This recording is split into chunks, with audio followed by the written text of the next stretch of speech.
Welcome to the Manez, a podcast we are seeking to lead change while also seeking to understand.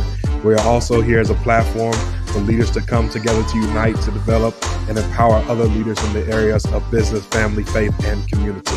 I'm your host, Lafayette Lane, joined by my co-host, John LeBron. Today, we are joined by our special guest, Sam Manez, all the way from the land down under, Australia. You already know what time it is. Make Sam feel real comfortable, real good, as he's decided to join us 12-hour different time.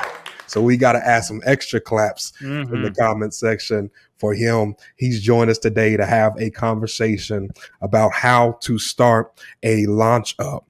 He is an educator. He's a scientist. He's a CEO, and he's also a founder. Very interesting young man, and I'm saying that as if I'm not young, but Sam is 25, so he's the youngest on the screen today. So Sam, let's get right into the conversation. As we just opened up and said, you're all the way joining us from Australia. Tell our audience a bit more about who you are and what you do, man. Sure. Thank you guys so much for having me. It's bright and early for me. It started off at 6:45, so that's been fun. But thank you guys for having me on the show. I'm really excited to see what we can come up with. So I grew up over here in Western Australia, probably one of our I guess smaller parts of the country. So by population, very small. By size, very large. So almost like a Texas of Australia in a sense. But yeah, so that's where I grew up. My parents are from Malaysia, so they migrated over here in the 90s, and they had me, so first generation migrant. And I've had a pretty long, varied journey. Should I start, I guess, with the education side of things or Sure. Yeah, man. school life? Yeah, Wherever you want to start, man. Yeah, start. no worries. I guess I'll give you guys the whole story. I grew up in a suburban city area for the first half of my life until about the age 11. That's when my parents both became educators. Initially, as they were migrants, they kind of had to start from scratch. A lot of their things didn't translate over.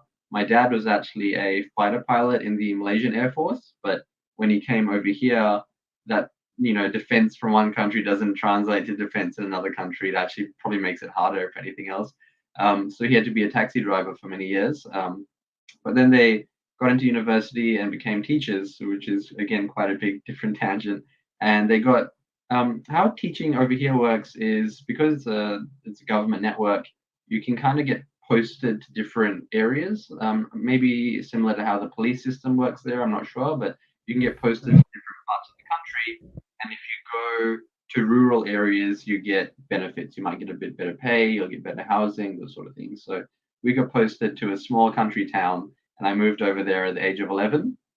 We were the first non-white family in the town, which was interesting. So we got everyone was lovely in the town. Though they're really nice. They had a lot of questions. They didn't know a lot of things, so it was fun to share that with them. And I grew up in this tiny country town, small school.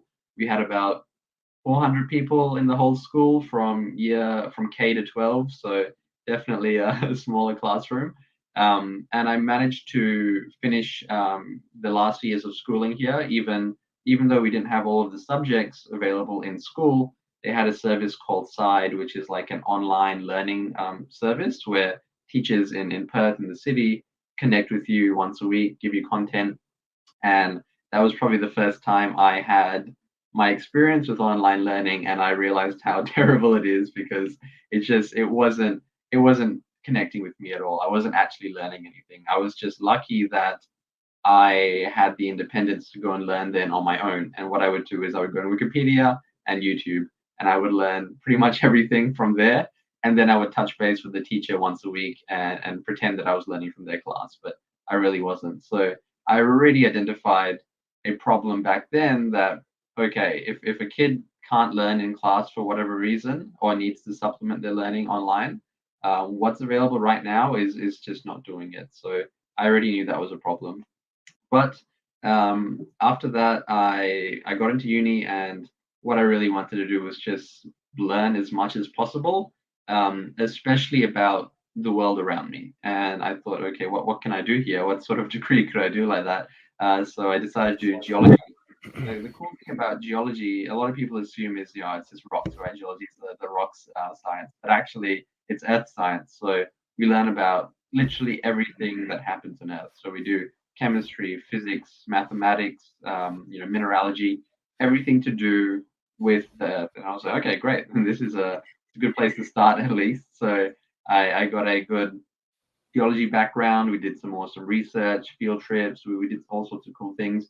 And the final year, you basically choose what stream you want to go into. So if you want to go into petroleum, mining, or the just pure academic stream. Um, Petroleum wasn't too interesting for me, mainly because we learned a lot about climate change throughout the degree, so it didn't really make sense to go into that field. Mining as well wasn't really pulling me in so much. The pay was good, but I wouldn't have felt a lot of, I guess, connection with my role as a miner. Again, because why I got into it was to learn about things instead of Mhm. the economic side of things. I wasn't really thinking about that. And so I decided to choose the academic stream to just gain as much knowledge as I could, and then I would figure it out from there. So that's what I did, and I finished off the degree. And in my final holidays of the degree, I was looking for work. I was thinking what I want to do. I need to do something with this degree now.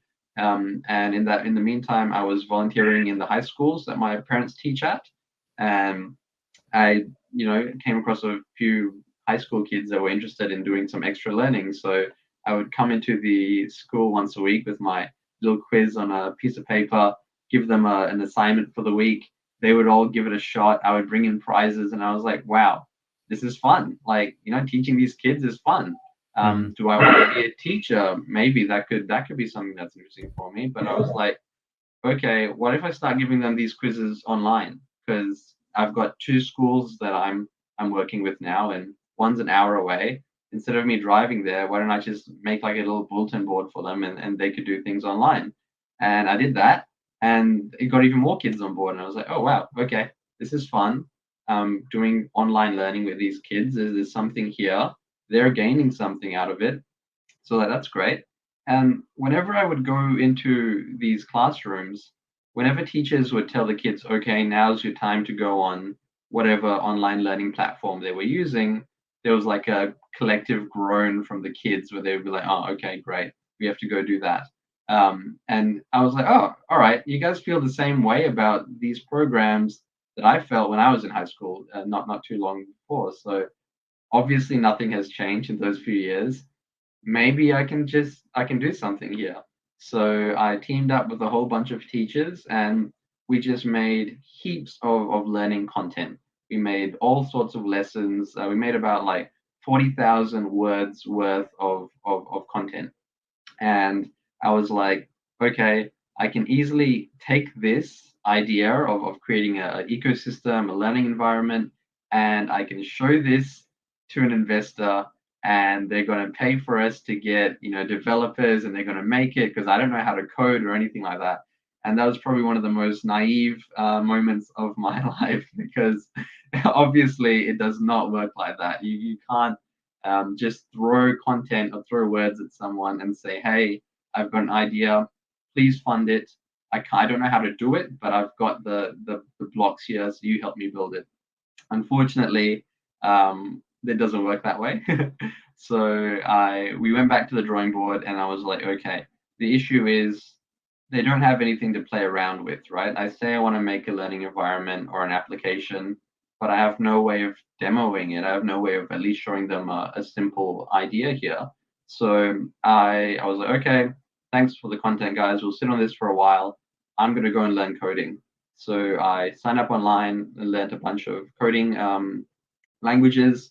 The main one I learned was Ruby on Rails. It's a really good framework for just building applications as fast as possible, especially if you aren't the most experienced coder, which I definitely wasn't. So it was really quick to just set up a very basic beta version of the application, a prototype, and then I finally had something I could show people, and they were like, "Oh, okay, this is what you want to do," and they were starting to get an idea of what we were trying to get done. Uh, and that's when I got into a pre-accelerator program. I'm not sure they have accelerator programs, I'm guessing, over in in the US, incubators and whatnot. Yeah. Yes. So Yep. the pre-accelerator program is basically between an incubator and an accelerator. So it's where you're a bit too advanced for an incubator, but you're not right at the acceleration stage either. So we went through that program last year because I had a prototype, something to show them. And at the end of that, there's a pitch night, and we ended up winning the pitch night, which was really cool. So we got a bit of traction there, and people were understanding my idea. And from there, where it was basically just at that point just me at the end of the pitch night, to now there's 11 people at the company. So we definitely ramped up in the end of last year and all of this year. And yeah, a lot of people hopped on board because they were interested in what we were doing. And now I have amazing developers that are a million times better than me at coding, working on the proper version of the app instead of doing the beta version that I initially made. So the app just came out, which is really exciting. So people can play with the demo version of it, but now it's completely redone from the ground up, with much better art and much better background there. So that's what we focused on there. But what I also realized is that we need to there's a lot of things people learn in academia that don't translate over to the field for a long time, especially with education, with cognitive neuroscience, with all those sort of things. What people learn at the PhD and research level will only trickle into classrooms maybe after 10, 15, 20 years. And I'm not too happy with that, where we know people learn a certain way already, but we can't implement those things in classrooms now because change takes time. So I thought, okay, I need to go and I need to learn about these sort of things. I need to learn instructional design. I need to learn, cognitive neuroscience. I need to learn how people think and how people learn. And I did that online, actually at a few American universities, which has been really cool. So like University of Michigan's been really good for that. University of Minnesota as well. There's been a lot of stuff over there. So I've managed to learn about, okay, what makes people tick and what makes people learn in their best ways. And something we, I guess, found immediately obvious is the more free reign you give people, the better they learn. The more self-determination you give someone, the more they'll take charge of their education, of their life, and that they'll direct their own learning. So the current classroom model we have now is the Victorian model. It literally hasn't changed since the Victorian era, of a head teacher at the front of the classroom and all of the kids surrounding them, and it's one directional learning. There's no feedback loop there. There's no equal participation or anything like that. But that sort of methodology doesn't really translate to what works for the brain. What works for the brain is more of the ancient Greek style of learning, where you all equally debate things, you all equally come to the table, you all have a say in what you're trying to talk about, what you're trying to share with each other. So I thought, okay, giving kids the power to choose what they want to choose is important. Giving them the power to learn on their own, to learn at their own pace, to choose what they want to learn is important, because the more power you give people, the further they'll take that. So we implemented that into our application. And then something else we found is that people need to personify something in these things that they use. They need to feel a connection to them. So they need a avatar to possess a character to feel progression for. And we're implementing that as well, because they can feel a connection to their characters. So that's good. But customization, all of those things are really important to this sort of to this journey. But what we also found is that the traditional school method is it's a negative feedback loop. So you start off semester technically at 100, right? You start off at 100% and you go down from there. There's only going down from there, unless you're really smart. You're starting off at 100. By the end of the semester, you end up with your 60% or your 70%, whatever you get. Every test you do is bringing your average down. I don't know if you guys have ever gotten like a 40% in a test before in your life. Have you ever flunked a test plenty. before? Oh, great. Me If too. I'm being really honest. I was a pro D test taker. Excellent. So when you got that D mark, when you got that 40%, whatever it was, did you feel like you learned something? Did you feel like you gain something from getting that mark, or do you just No. be like, oh damn? My thing is I always didn't. One, I probably could have studied harder, but I was that student that as we were going through the curriculum, let's say it was math, it didn't ever make sense.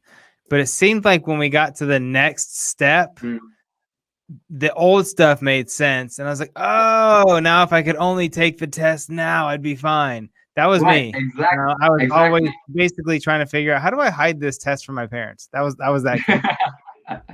Perfect. You're the perfect student. Because that point is exactly the right point to make. You got the 40%, but you eventually understood the concept enough where you could apply it to the more complex method later on. So you still learned the thing. It just took you a little bit longer. And when you were tested on it, wasn't the right time to be tested on it. It just you had that aha moment a little bit later. That doesn't matter because you still learned the thing. So that 40% didn't do much in terms of your learning. It was only a negative thing to get. So how we've done ours is you only make progress upwards. You start off at 0 and you only can go upwards from there. If you don't do too well in a lesson, you might not get the highest amount of experience points compared to what you could have gotten, but you're still gaining progression. You're still increasing your level no matter what. So if you did okay in a test, your level goes up a little bit. So you're moving onwards and upwards a little bit. If you did really well, you move onwards and upwards a lot. So there's still incentive to do well. But even if you don't get there, you're still realizing that you're actually doing something. Your 40% still matters. You still went upwards in that direction. You're still on your way to learning what you need to learn. So that's what we thought is really important, because even in university, it still works on that 100 downwards method where getting low marks doesn't do anything for you. The whole reason we have exams is not because exams are conducive for learning. Exams are only conducive for us as a society to understand if someone knows something. And it's never a perfect science. If we once we can implement the technology to aggregate assignments and group work and all those sort of things, that's a much better way of telling how much someone actually knows the content. It's a long form thing. It's not a 2-hour exam. So that's my I guess that's my soapbox done on what I've been up to. I had this physics teacher. His name was Mr. Engelbrett, and I always thought he was crazy. He would be like, it was a hard topic, right? Physics, my senior year. And he'd go, class, I do things a certain way because I understand the human brain. And he'd hold up this little brain. And here's what he would do. We would go through the curriculum. We would take a test, closed book. Small test, not one giant one. They're always small each week. We would take it on, let's say, a Thursday or Friday. The class would grade each other's stuff. We give the paper right back, and then he'd say, "Here's your quiz. Tomorrow we're gonna have another quiz." And then we caught on after a few weeks. The next one was closed book, but it was identical to the first one. We thought that's weird. But then every time we took it, I got a really good grade. I'm like, well, of course I got one. It's the same quiz.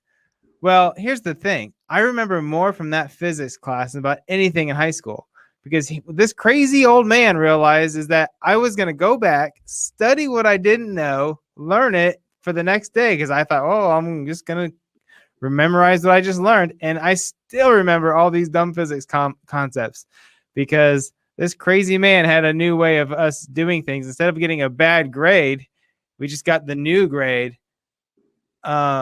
But for some reason, I can remember the way he had us go back and just fix what we messed up, just set it in our minds, what we were learning. So instead of giving us a bad grade, now we're worried about it. How are we going to pass the next one and get our grades up? It was always, well, I'm just going to go learn what I didn't know, and then I'll do better tomorrow. Exactly. And you probably thought you were tricking the system by being really sneaky about that. Oh yeah, I thought he was crazy and he didn't know what he's talking about. But exactly. I look back and he was genius. Yeah, I mean, you learned. That's all their job is. That's all the whole point of schooling is, just to learn as much as you can. So yeah, that's excellent. It's a great point. Yeah. I want to make sure that the audience knows, because you have an amazing concept that you've come up with, but I want to make sure that they know what you're talking about, the name of your app, the name of your company in specifics, so they can be a part of what you're doing, this That would be educational amazing. innovation concept that you've come up with, because especially at the time that we're in, some kids are doing in person, some kids are doing Yeah. online, and there's mixed emotions from the children of how they're learning. Being an African American, the study is showing that we struggle with the online learning more than any other race, because we need more of that, I guess, in person teacher experience. But I think what you have created will help even the playing field for all. And I love how you talked about it's not about the teacher coming back with a whole bunch of red marks on your paper. You know, I can always remember in class, everybody's looking around to see who has the most red marks, seeing what that number is within that circle, and it doesn't teach the kid anything but makes them feel bad about themselves. And it creates a culture of comparison instead of learning. Right. And so, what you have created, I want you to give the audience the exact name of what you have created, the concept. And because I don't think we have here in the United States. We have online learning and things of that nature, but the way that the concept that you are teaching it from is a different angle that I think that we need implemented in every classroom. And what you have is not just in the classroom in the school, but the classroom that can be brought to the house. So take our audience, tell us what the name of your company is, and how do you see education continuing to evolve in the future? Sure. First of all, thank you so much. That is really really kind of you to say, and really exciting to hear that from your point of view, there might not be something like this over there.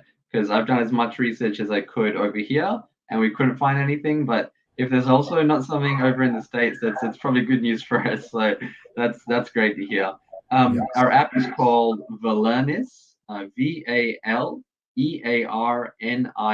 So it's just VA and then learn is Valernis. It's meant to be a learning ecosystem, a world of knowledge. So you're entering Valernis when you come in. The company is called Manezco. There is a differentiation between the company and the product. So Manezco is just my last name. I started the company. I technically started the company years ago because I jumped the gun, and I've been paying company fees for years just because I wanted to have the company name. But that's how that started off. So yeah, Valernis is our app. You can just Google it. You don't even have to do the www dot, because there's nothing else called that, which is quite lucky for us. But again, what you said about people of color having issue with these online things, there's also an issue with characterization, right? With a lot of these games where people play a character, there's a character to personify.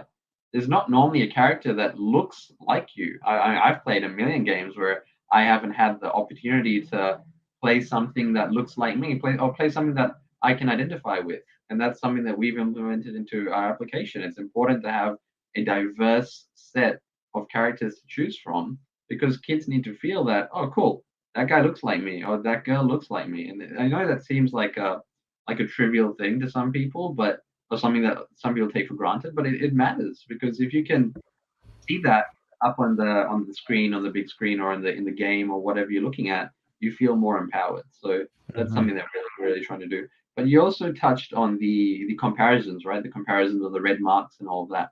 So we wanted to put competition into our application. But how do you put competition into something that's healthy? How do you entice that little bit of competitive drive without the unhealthiness that comes with it? So initially I thought, okay, well, a leaderboard's a straightforward way of doing competition. But then I was like, maybe I should actually do the research on how leaderboards work in terms of what they actually produce cognitively. And I found out that classrooms that use, leaderboard methods, where it's literally like the top 5 kids get to have their name on something. The issue with that is the top 3% of the classroom engages with that. The bottom 97% completely disengages from that entire framework, because it means nothing to them. The second they find out that they can't be in that top, ladder, and they assume they won't ever be, they stop trying altogether, and they actually actively disengage more than they would have without this method. So this method doesn't really help anyone besides the top real cream of the crop. So that's not what I wanted to do at all. So then I thought, okay, how do we put competition in here that's healthy? That's when you have teams, right? That's when you have houses, when you have factions, when you have something to support larger than yourself. So now instead of having people up there, it's just 3 different houses, 3 different factions to choose from that a student chooses through like a personality quiz to see what they identify with more. And those houses get points every time students within that house are doing the work. So instead of feeling, okay, this top guy is getting, his name up there, it's, oh, that house is doing well. I want my house to do well, so I'm going to engage more with the application. I'm going to work harder. And even though I know I might not be the strongest learner, I might not be able to do as many quizzes or whatever, that doesn't matter, because every tiny bit I do is adding to the pot. It doesn't matter that I'm not getting the highest marks. That's not part of it at all. I'm constantly adding on to increase that. So that's what we've tried to implement as well, because it really matters. Are you familiar? Do you guys have? This is gonna sound random, but there's a point behind it. Do you guys have a Ninja Warrior things in Australia? We have this thing called American Ninja Warrior. Have We you ever seen watched it? the American one.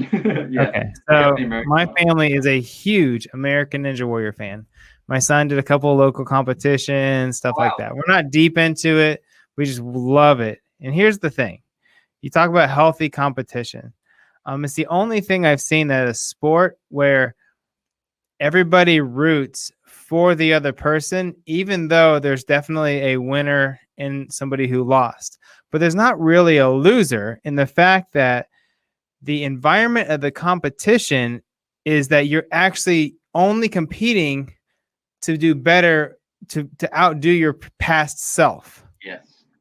And if you don't win, it's not because, somebody was like, it's dependent on you whether you have won or lost. It's not like somebody pulled you down or had a disadvantage or anything like that.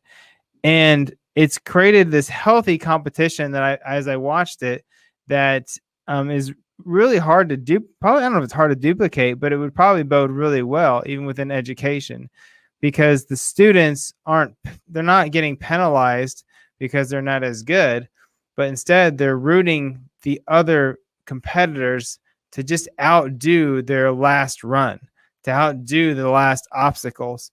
Or if they couldn't do one and somebody else learned from it, then they can go and further succeed because somebody else has showed them half the path. Or once somebody has figured out the path, they get to go again and they can now figure out how to get through there because somebody helped pave the way or walk the minefield.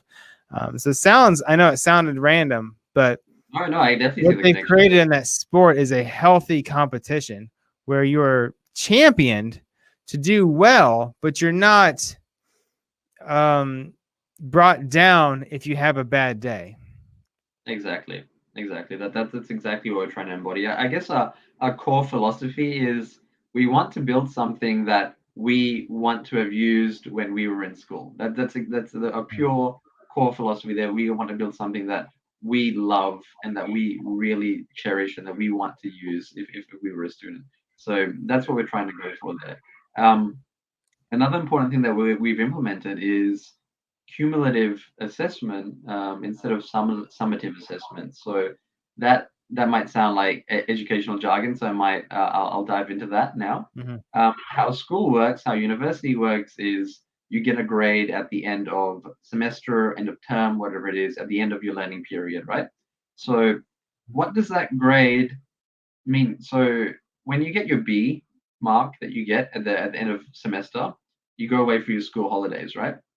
When you come back the next semester to start learning, did that B do anything for you? Do you think about it? Does it play around in your head, or do you just get the report card, show it to your parents, and you forget about it for the rest of your life, right? You basically just you just move on. It means nothing at that point in time.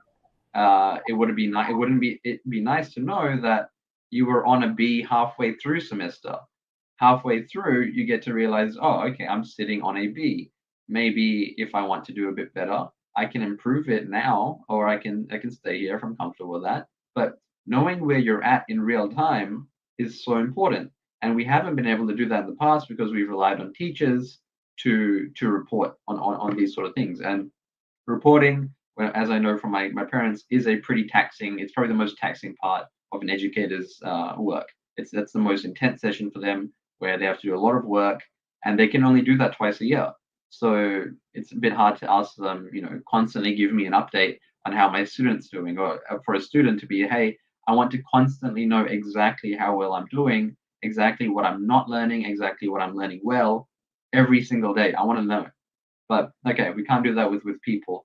We can do that with technology though. When you use an application like ours, when you're completing work on ours, any day, any second, whenever you want, you go and check out your report, and you can see exactly how well you're doing in every single, not even every single subject, every single subtopic. You can see, okay, in physics, something I'm really good at is the vectors and things like that.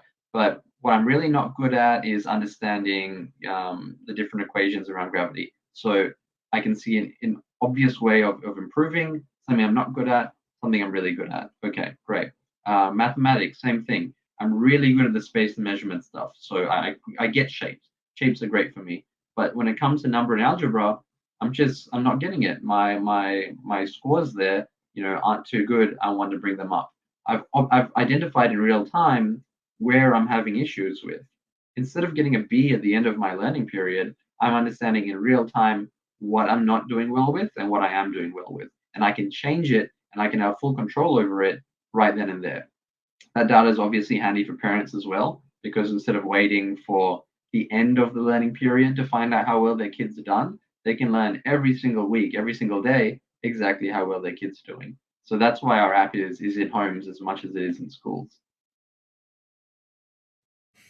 You talking about the importance of technology in education, from what I'm hearing, it is not optional at this point. It is absolutely vital and necessary to the success of the education of our up and coming generation. We talk about, we always say, or you hear other older people say, the next generation. Well, the next generation is this generation. Exactly. They're here. It is now, right? Exactly. And so, even on us on this screen, we're all millennials, but we have families, we have mortgages, we have kids, right? And so the kids that we have are coming up in that educational arena, more so speaking to them. What can we do as parents to employ? Of course, we're going to get your app, but what can we do on a on a day-to-day basis to create a culture of education within our home? That Right? is, yeah, that's Can you the speak to most that? important. I can Yeah. definitely, yeah. Culture of education is the most important thing. People tend to think that education comes from the school. It doesn't. Historically, it never has. School is a relatively new thing. Education has been a parent's job from prehistory. That's how it works. You make a kid, you educate it through life. You're not only teaching it how to walk, you're teaching it how to talk, how to learn, how to behave, how to understand the world around it. A parent is an educator. A parent is an educator, and more parents need to realize that, and they need to fully grasp that.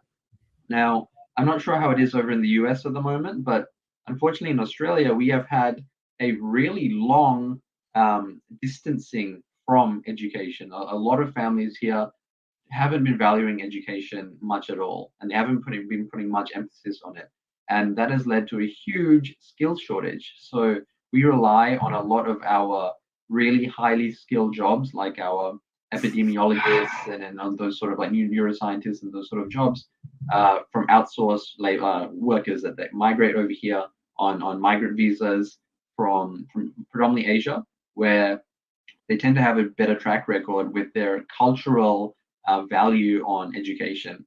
Over here, we don't value it as much. We've had a lot of mining and mineral and resource booms over here, meaning that people don't actually, for the longest time, they didn't have to go and get these high level educations to make a living for themselves.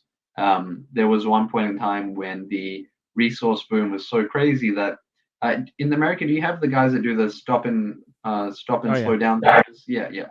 They Yeah. were getting 100 grand. They were getting 100 grand a year at the peak of the resource. So you know, things got crazy. Things are crazy. Yeah, So that's we like had $20 kids. an hour kind of thing. Yeah, yeah, yeah. So we had kids in school telling teachers, "Hey, I don't want to learn this. I don't need to learn this. I'm going to finish school in year 10. Well, we go to year 12 here. I'm going to finish school in year 10, and I'm just going to go and do that because I can earn more than what you're earning doing whatever I want." So the kids were already hearing that, and they were hearing that from the home. So the issue isn't that, you know, labor isn't important. Labor is super important, and people need to go and do exactly what they are meant to do. That's fine. But we had a huge skewing the opposite way, where we had so many people moving away from academia that now in a time like COVID, we're pretty screwed, right? Where we don't have those skilled people anymore, and we can't rely on bringing them in because our country is pretty much shut at the moment. So what do? It would be great if we had a highly educated workforce here, but at the moment we don't. So that's something people have moved away from. But what parents can do, literally, more understanding, I think, is important. Understanding of your role as a parent is predominantly a role of an educator. You're not a carer first and foremost. You're an educator first and foremost. And taking full control of that is really important. Doing as much research as you can, finding out as much as you can, being proactive about your child's learning is really important. And I don't think we need to live in a world where the only parents that are doing the, you know, right by their kids in terms of education are the ones that are sending them to private school. I'm not a fan of that world. I went to public school over here, and I think it's nothing short of unacceptable for the public school education to not be the best education you can get. I don't like the idea of you having to send your kid to, you know, $10,000 a year school or $40,000 a year school to get a good education, because that just means that 90% of kids are not getting that good education, and that's not fair. And you won't have people leaving their socioeconomic statuses with these sort of systems where the only way of educating yourself well is with private school. So then kids born in areas that aren't, you know, too well off are never going to leave because they can never advance themselves. That's not great either. So with technology, we can finally bridge that gap. We finally have the resources now to condense those good education and all those good things into cheap, usable programs that any school in the world can use, any parent can use for you know, reasonable prices. Because of technology, we now have the power to do that. Instead of relying on spending ridiculous amounts of money on private schools, we can, you know, we can put this in every home, we can put this in every classroom, and that's something that's really important. Yeah, so education here is very data driven, public education. So that's, my wife is an educator. She just retired from that to stay home and homeschool my children. Yep. And I can tell you for a fact that it's very data driven, because the government wants to know what works and what doesn't. And the only way they can know, apparently, allegedly, is by testing and testing and testing, which runs into the problem of allowing kids to explore and to learn and giving them that chance to grow, to fail, and to grow again, which is really how you learn. But that's also why families, I've looked into it, as you grow economically, you look for better ways to educate your children, because you know that the public system's fine, but there's better. So there's Montessori schools and things that allow your child to explore and try and not just sit in the chair all day. And so, and those are filled. It's hard to even find room, and they cost thousands of dollars a year, sometimes tens of thousands a year. And parents are just like, yeah, do it. Let's do it. And unfortunately, it definitely tips. It definitely loads up one side of the economic family, because, and also I love what you said about the parents' responsibility to teach. I've been preaching that forever. My wife's a teacher, and so many families assume, hey, if my kid's not doing well, it's your fault. But my son, been an excellent student. What they don't realize is we've read with him literally every night of his life since he was probably 3 to 6 months old.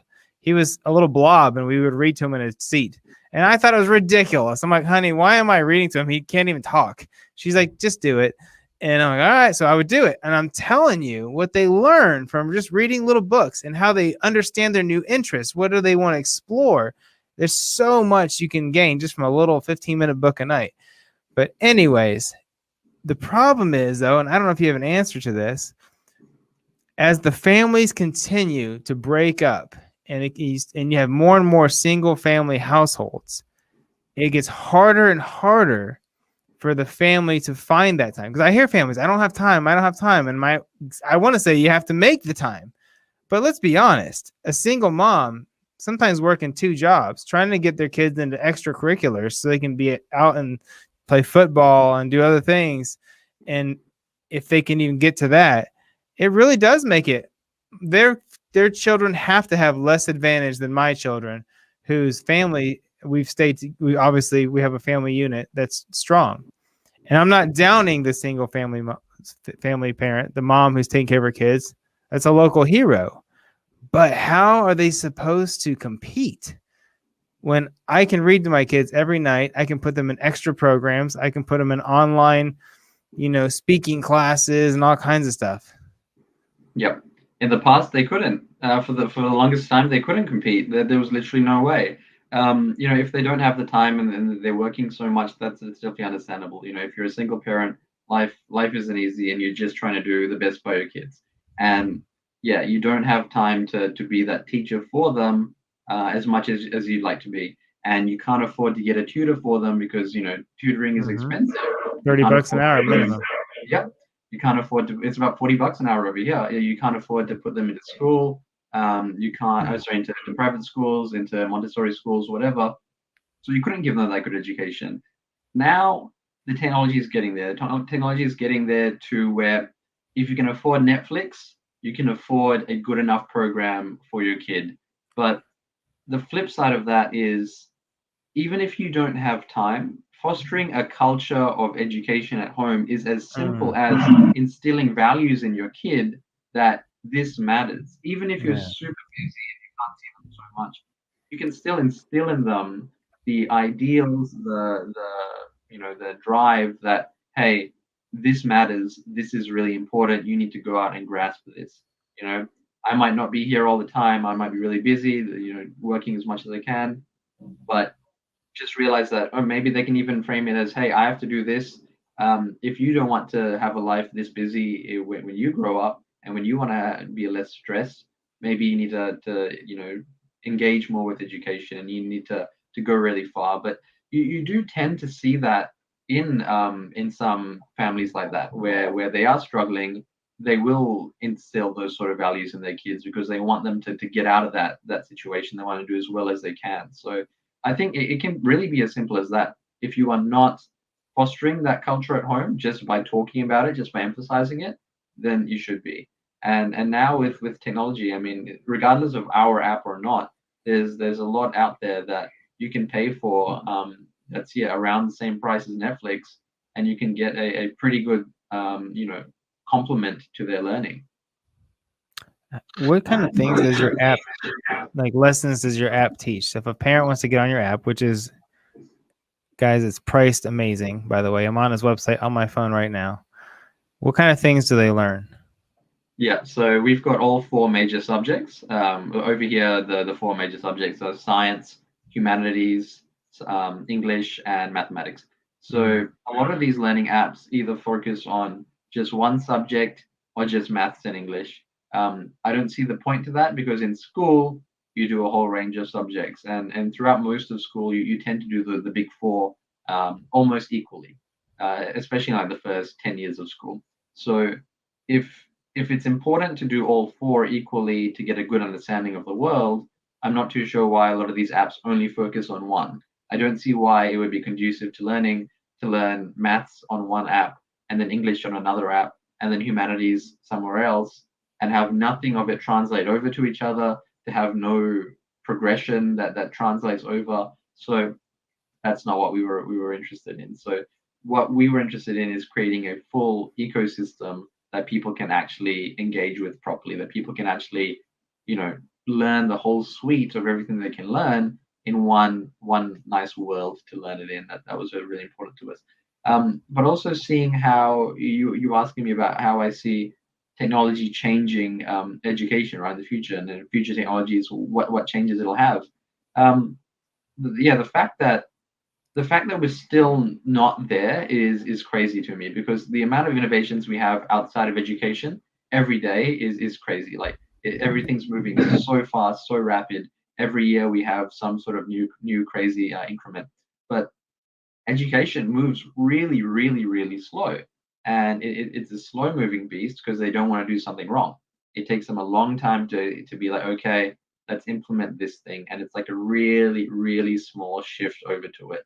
But these kids are growing up in a world that's ever changing. Like one year, the next year is almost like shorter because things just happen faster and faster. Yet in the classroom, things are like back to the 1800s. So that's not good enough. That needs to be improved, and technology can really help with that. Now, when we have things like machine learning in a classroom, then that would be really cool. So what we want to put into our app is machine. The reason we have Python as the back end of our app is because it's really good for machine learning. Now, what we could do with machine learning is any quiz you do, any lesson you do, the questions you get, your pathway will never be the same as anyone else's. It's perfectly calibrated to you as what is challenging to you. Now let me explain that. Let's say we both do a physics quiz. We both do the exact same quiz. Now, we get the same first question. There's a first opening question of the quiz, but I get the question right and you get it wrong. So I get that first question right. Now on the back end side of things with machine learning, it's bumped me up in terms of difficulty for the next question. You got it wrong, it's bumped you slightly down on difficulty for your next question. So now we're going to go through the entire lesson, getting bumped up and down, up and down, up and down through all the different streams of difficulty throughout the lesson to have a perfect experience of keeping us basically challenged the entire way through. And we'll both come out of it being like, oh, okay, yeah, that was a pretty good quiz, because it was equal amount parts hard and equal amount parts easy for both of us, even though we're at different levels. It completely matches where we are to keep us challenged in that balanced act where we were challenged enough to improve, but not so much where it was just way too hard and we've disengaged. So those are the sort of things that I'm excited about. But even when it comes to AI, like there'll never be a replacement to having a human teacher in school, because they do a lot more than being an educator, right? They care, they teach in the social ways, in social interactions. They're that human touch, and they're really important for that. But having AI in the classroom would be so handy for understanding how each kid learns. A teacher would have to be Superman to understand exactly how each of the 30 kids in their classroom learns. By having an AI assigned to each one of those kids, more like a companion the kid has that fully understands them, that knows exactly what they're good at, exactly what they struggle at, that can then be given to the teacher as data to say, hey, when you're assigning work to this kid, remember that these things are things that he really struggles with. These things are things that he's really good at. This is the best way he needs to learn. And that data can be given to every kid to the teacher. So we can't do that now. You literally need to have a specific tutor for every kid working on them 24/7 to recreate that. But with a little AI companion, you could do that, and you would still have that human interaction on top of it. So those are things I'm really excited about. Absolutely. And those of you that are interested in getting your hands on this, Sam is even offering a 2-week free trial at www.valernis.com. That is VALEARNIS.com. We want you to stay connected to what Sam is doing. You can follow him on his personal page on Instagram and LinkedIn at Samreid Manez. That is SAMREIDMANEZ on Instagram and LinkedIn. You also can connect with that educational platform 2 different ways. Valernis Instagram, on LinkedIn. That's VALEARNIS, just like the website, on Instagram and LinkedIn, and also at Manez CO, MANEZCO on Instagram, Facebook, and LinkedIn. Also, stay in tune to what we're doing here on Unscripted. Connect with us on all our various social media platforms. Unscripted Authentic Leadership Podcast on Facebook and LinkedIn. Also, our Instagram handle is at Unscripted Leadership and at Unscripted Lead on Twitter.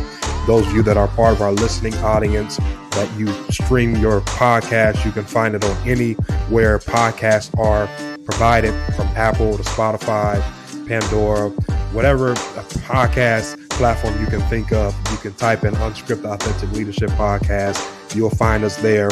Check us out on our website, unscripted-leadership.com, where we have an amazing mastermind group that you can sign up for. Some of you are asking, what is a mastermind group? It is simply just a place to where you can have peer-to-peer interaction. You can network, you can connect with entrepreneurs, thinkers, those influencers that you are looking for a place to pour out your ideas, to be heard, looking for a place to have an environment of creativity, ingenuity. Well, you'll find it right there on unscripted-leadership.com on our mastermind group. While you're there, sign up for our email group, where you'll receive a 10% off merch promo code when you do so. That'll keep you in tune for what we have coming down the road, what we're working on right here on Unscripted. Again, this has been an incredible conversation with our special guest all the way from down under, Samreid, Manez, to have this incredible conversation. We say thank you about starting, how to launch a startup and how you can do so. You've got a vision, you've got a dream, you want to be an entrepreneur, you can go after it. It is possible. As always, we pray that you be the leader that God has called you to be. We're here to build bridges and not walls. Bridges connect and walls divide. Until next time, God bless you.